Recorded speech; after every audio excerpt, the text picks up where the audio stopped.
All right, you guys. So we are entering the probably most pivotal chapter of the entire book of The Great Gatsby. Because finally, after 5 years and doing everything possible, Gatsby is going to meet Daisy. And so everything's kind of been leading up to this. So really quick, we're going to review chapter 4. I'm going to talk a little bit about what it means to be a hopeless romantic, and then we're going to get started. So in my book, chapter 5 is on page 81. So as I'm talking about chapter 4, please get ready to read along with me. So in chapter 4, we obviously had that long list of names to show how popular Gatsby was, how many quote unquote friends he had. You know, his house was always full, people flocked around him, and he was a somebody or important enough for people from both West Egg and East Egg to come and be his friend, essentially. Gatsby then tries to prove to Nick that he is somebody. There's that beautiful line that I had you guys go over in your Google form that said, finally, Gatsby was delivered out of the womb of a purposeless splendor, which essentially means that, you know, Gatsby's been this mystery man for everybody, and he's been kind of this purposeless, you know, magnificent mystery. And finally, after, you know, Gatsby explained everything to him, and after Jordan, talked to him about Daisy and Gatsby's past, he finally was delivered from that purposelessness into some sort of like, oh, this is why he's doing all of those things. So he was able to make all of these connections. We know that Gatsby probably made up a lot of his history. You know, he was this World War I hero, and he had a medal from Montenegro and a picture of him at Oxford. And, you know, Meyer Wolfsheim just happened to be at the same place that Nick and Gatsby were having lunch in order to kind of say, oh, yes, he's a great dude. And then Jordan, when Nick and Jordan were supposed to be on a date for them, Jordan was asked by Gatsby to tell Gatsby and Daisy's story.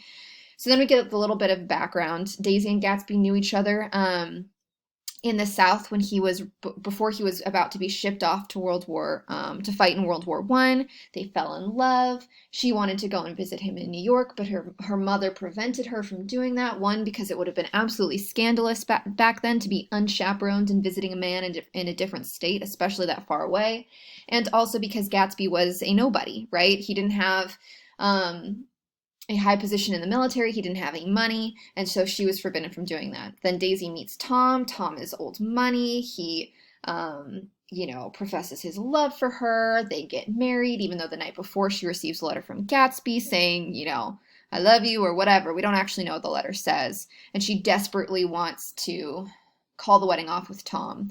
And she gets drunk, and, you know, her nurse maid and Jordan dress her all up, say, you're going to do this. She gets married, you know, she has a baby, and she realizes that Tom is cheating on her.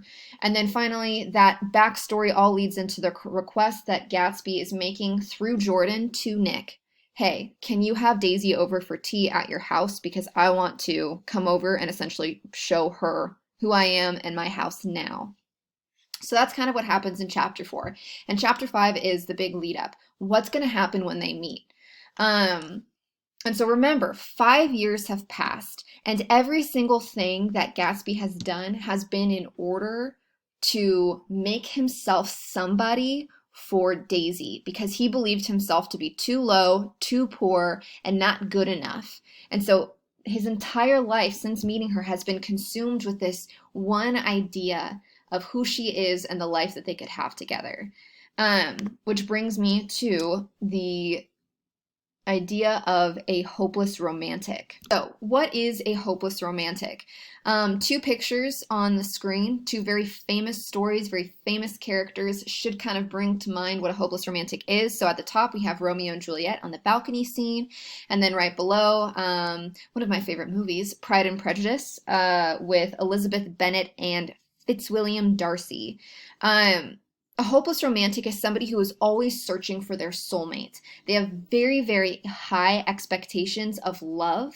You know, love should be this romantic, magical, kind of fairy tale story. And the soulmate should be perfectly imperfect and match me in every single way. And the key word of the hopeless romantic is hopeless, right? Because they have so created this unrealistic vision of perfection and how it's all going to play out that reality can never meet up to it. Because in reality, the world is not perfect, people are not perfect. Rarely do we ever have anything go the way that we actually want it to go. So it can be a very dangerous thing when those expectations that have been building in your head are confronted with the reality that that is not the case. Um, so that's very important to know when we are considering Gatsby. So remember, he's been waiting 5 years for this meeting. All of his hopes and dreams have been in pursuit of this one moment. And again, like the hopeless romantic, it's easy to fantasize and build up expectations of this person and your life together. So here we go, chapter 5. When I came home to East Egg that night, I was afraid for a moment that my house was on fire. 2 o'clock, and the whole corner of the peninsula was blazing with light, which felt unreal on the shrubbery and made thin, elongating glints upon the roadside wires. Turning a corner, I saw that it was Gatsby's house, lit from tower to cellar. At first I thought it was another party, a wild rout that had resolved itself into a hide-and-go-seek or sardines in the box, with all the house thrown open to the game. But there wasn't a sound. Only wind in the trees which blew the wires and made the lights go off and on again as if the house had winked into darkness. As my taxi groaned away, I saw Gatsby walking toward me across his lawn. "Your place looks like the World's Fair," I said. "Does it?" He turned his eyes toward it absently. "I've been glancing into some of the rooms. Let's go to Coney Island, old sport, in my car." It's too late. So remember, Gatsby has no idea how Nick's date has gone with Jordan. So Gatsby has been waiting up all night in order for Nick to come back from his date to figure out whether or not Nick is going to essentially agree to inviting Daisy over to tea. And so he's nervous. He is also under the impression that eventually Daisy's going to come over. So he has essentially lit up the entire house. He's exploring rooms. He's readjusting everything, and he's waiting to hear what Nick has to say. And the clearest image that Fitzgerald gives us is the World's Fair. So if you guys look at the screen, there are two advertisements from the World's Fair, one in the late 1800s and in 1933. The World's Fair was I believe it was yearly, and this idea that everyone from around the world would bring their newest inventions of technology, of fashion, and they would display it for all of the spectators, for everyone else, and kind of show off. And so comparing it is really, really great because it's Gatsby's up late, he's nervous, and he wants everything to be perfect in order to show off for Daisy. And just like the World's Fair was to show off for other people, to prove that they were essentially the best country, the best inventor, etc. And then obviously Gatsby's like, "Hey, it's like 2 o'clock in the morning. Let's go to Coney Island." And Nick's like, calm down. Like, it's too late. I'm not going. "Well, suppose we take a plunge in the swimming pool. I haven't made use of it all summer." "I've got to go to bed," Nick says. "All right." He waited, looking at me with suppressed eagerness. "I talked with Miss Baker," I said after a moment. "I'm going to call up Daisy tomorrow and invite her over here to tea." "Oh, that's all right," he said carelessly. "I don't want to put you into any trouble." So again, Gatsby's pretending that, like, this is no big deal. He's like, "Psh, don't worry about it. Like, there's no pressure," even though really that's not what he means at all. "What day would suit you?" "What day would suit you?" he corrected me quickly. "I don't want to put you into any trouble, you see." "How about the day after tomorrow?" He considered for a moment, then, with reluctance, "I want to get the grass cut," he said. We both looked at the grass. There was a sharp line where my ragged lawn ended and the darker, well-kept expanse of his began. I suspected that he meant my grass. "There's another little thing," he said uncertainly, and hesitated. "Would you rather put it off for a few days?" I asked. "Oh, it isn't about that, at least—" He fumbled with a series of beginnings. I thought— "Why, look here, old sport. You don't make much money, do you?" "Not very much." This seemed to reassure him, and he continued more confidently. "I thought you didn't, if you'll pardon me. You see, I carry on a little business on the side, a sort of sideline, you understand, and I thought that if you don't make very much, you're selling bonds, aren't you, old sport? Trying to. Well, this would interest you. It wouldn't take up much of your time, and you might pick up a nice bit of money. It happens to be a rather confidential sort of thing. So, again, Gatsby is somebody who wants to be right with everybody. So he recognizes that he's asked this favor of Nick, and he wants to essentially give Nick something back in return. So there's like this level of being even. And so Gatsby kind of invites him in on this side business in order for Nick to make money. I realize now that under different circumstances, that conversation might have been one of the crises of my life. But because the offer was obviously and tactlessly for service to be rendered, I had no choice except to cut him off there. I've got my hands full, I said. I'm much obliged, but I couldn't take on any more work. You wouldn't have to do any business with Wolfsheim. Evidently, he thought I was shying away from the connection mentioned at lunch, but I assured him he was wrong. He waited a moment longer, hoping I'd begin a conversation, but I was too absorbed to be responsive, so he went unwillingly home.